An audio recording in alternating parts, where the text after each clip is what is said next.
By now you've all heard of the provincial government news release today that talked about the cancellation of the project for the police college in Fort Macleod. I suspect that you may have questions in regard to this, and I'd be very pleased to answer any questions that you might have. On July 3rd, the provincial infrastructure minister said that having the college would not only be good for Fort Macleod, but also good for our police forces. From what I hear, they just can't wait to get in there. Well, that's not what your quote says today, so what happened? No, and you know, it's not unusual that different police services may have different perspectives. It's the decision for the police college was made about 8 years ago, and the environment has changed dramatically in 8 years. The police service has always been, and I'm talking about the Calgary Police Service, the Calgary Police Service has always been very satisfied with the quality of its recruit training.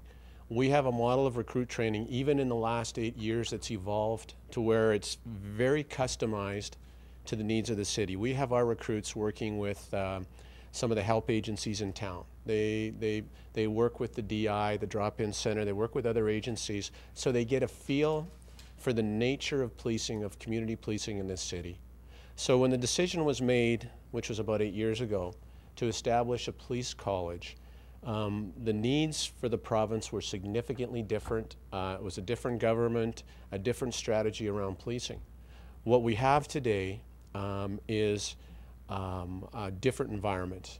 And to be quite frank, when we have officers in recruit training, they live at home. We don't have to pay for accommodations while they're somewhere else. Even one of the issues at a time when the economy has changed dramatically in 8 years, the reality is it is more cost effective to train our officers here in Calgary where you don't have to pay for accommodations. And number two, we're incredibly satisfied with the quality of the training that we provide to our officers in the 20 weeks that they're being trained. But surely 6 weeks ago, the government, when they approved the contract for the design and started the work on the actual physical new college, they surely knew what you said. They knew 6 weeks ago that the climate had changed or the environment had changed. They knew what your opinion was, probably, and the Edmonton Chiefs and the RCMP's opinion. What's happened in the last 6 weeks that has gone from they can't wait to get in here and we're approving the contract, the design contract, to it's not going ahead? Well, I think it's fair to say that in policing, we're looking again at some of the, for instance, the cuts that are being made or the review of the National Policing Services out of Ottawa. We're all expecting that there will be a cut in those services that have been provided by the federal government. So we anticipate that there could be costs coming down the road. We don't know what those are. We also have been looking at things like DNA testing. We know that DNA testing has evolved dramatically over the years, and DNA is becoming like fingerprinting was 25 years ago. In other words, individual police services are now looking at, should we have our own labs? Should there be a provincial lab that relates to quicker turnaround for DNA? Should we be doing DNA testing at more crime scenes so that we can put more bad guys in jail? These are things that were not even on the radar 8 years ago. So when we alerted the government very recently to our concern, we said, look, could you guys in government just hold off for a minute and have a look at all the needs that all the challenges that are facing policing today and make a really good decision. Is a police college the best investment of $100 million or $150 million? Or are there other significant needs that could significantly, dramatically enhance the quality of policing in this province if the money was applied in other areas? So I'm just incredibly grateful that the government listened to the police and said, okay, you know what, that makes sense. Because if we were to continue on with an investment, if the government invested over $100 million in a police college, and then a year from now, there's a decrease in the service provided national policing services, or that, you know, we need something like a police lab, or we need better ballistics testing, or we need, and we go to them and say, look, this is where a need is today. They could rightfully turn to us and say, hey, we just invested $100 million in a police college. We don't have any extra money for these other needs. So I am incredibly grateful that they listened to the police when we said, slow down and let's look at what the priorities are for policing in this province that is going to provide a higher quality of policing to the average citizen. And I can tell you this, in my opinion and the opinion of the Calgary Police Service, a police college, I don't care where it was, that does recruit training wouldn't enhance the quality of policing. It would just be a sideways step, and you're paying $100 million plus whatever we're going to be charged per cadet to go to a separate location, and the average citizen would see no difference in policing.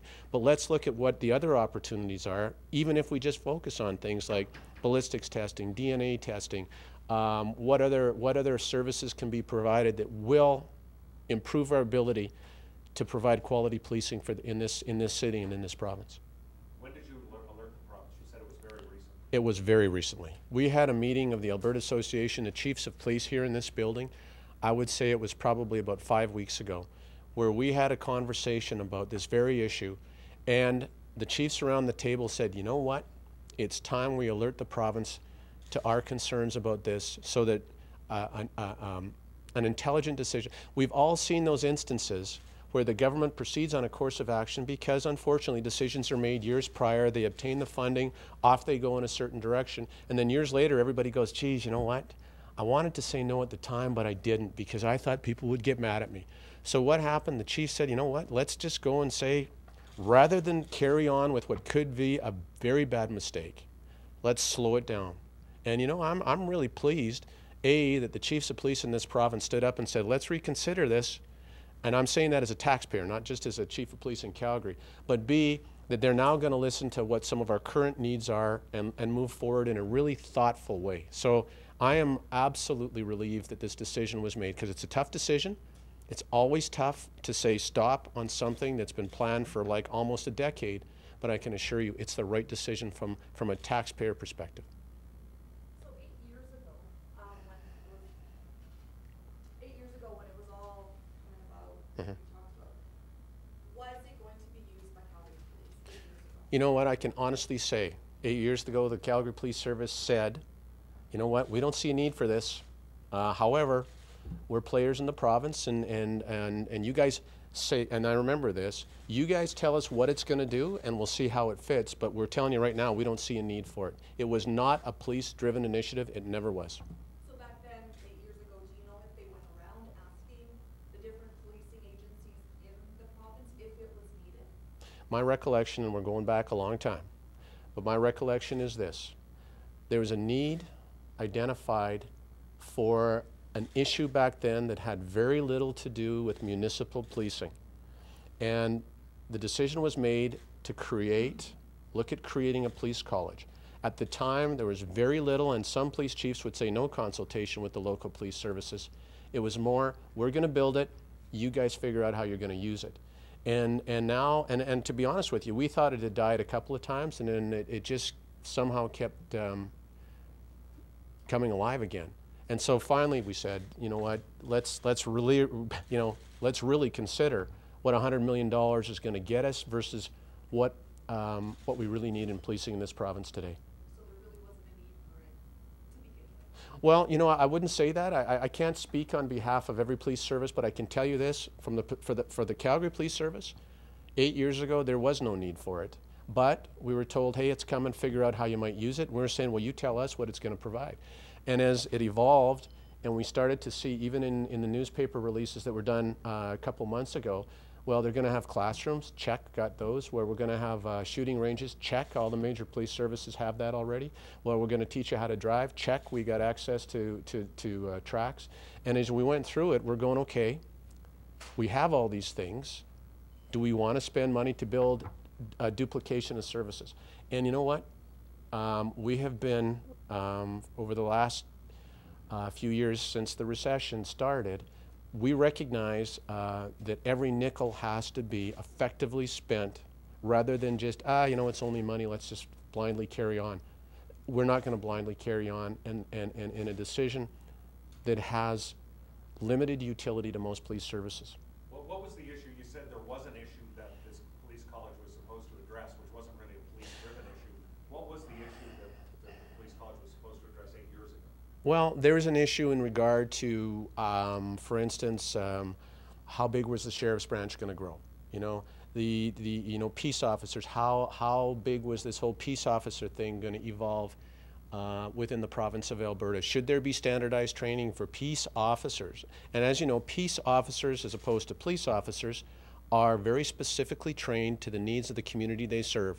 Some peace officers are animal control people. Do they need to go to a centralized location for training? Don't know, because that's not my bailiwick.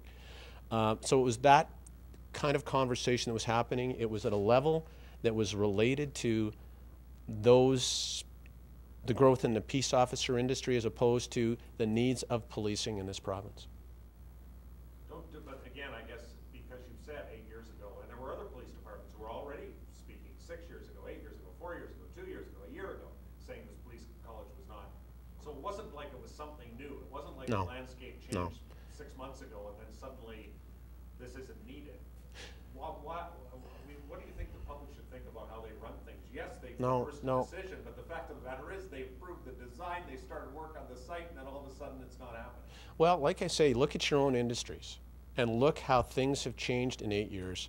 You know, 8 years ago, would you all have been concerned about Twitter and what's going on in blogs and YouTube? And, you know, things changed. Things have changed in the delivery of training. You know, we're very, 8 years ago, how much training was really delivered to police services electronically? The reality is, there's a lot now. But they haven't changed in the last 6 months. Well, last 8 years maybe, but the trend, these decisions were, I mean, this guy's saying 6 weeks ago, everything's fine. These guys want it. These police chiefs are telling me they want in.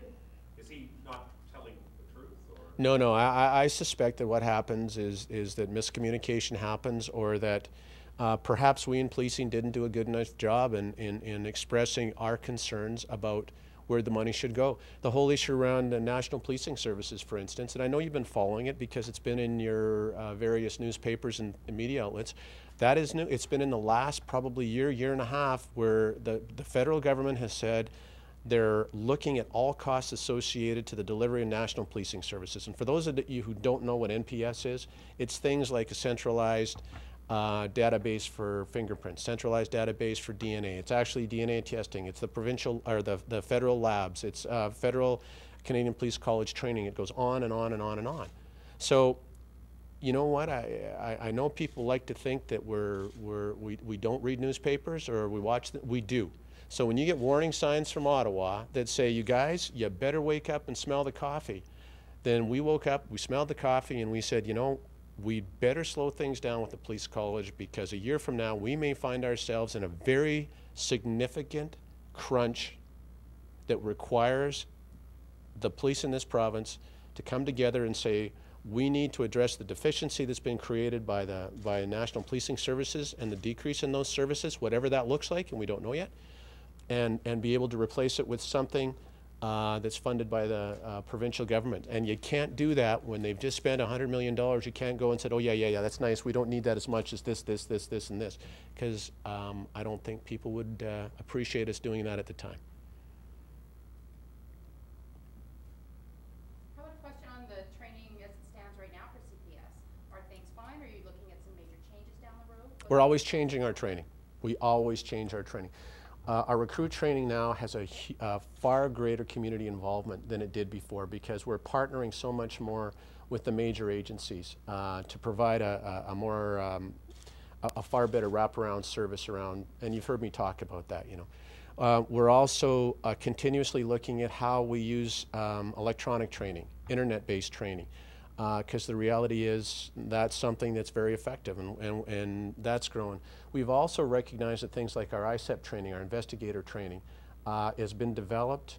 There's a really solid curriculum that is now delivered in each jurisdiction. So rather than sending officers to a location, the trainers come deliver it in Calgary or Edmonton or Medicine Hat or Lethbridge. And you don't need bricks and mortar to do that. You just need your current. So we're always changing training. We're always looking at the environment. We're always looking at what we need to do better at. And it's constant improvement. Thanks, you guys.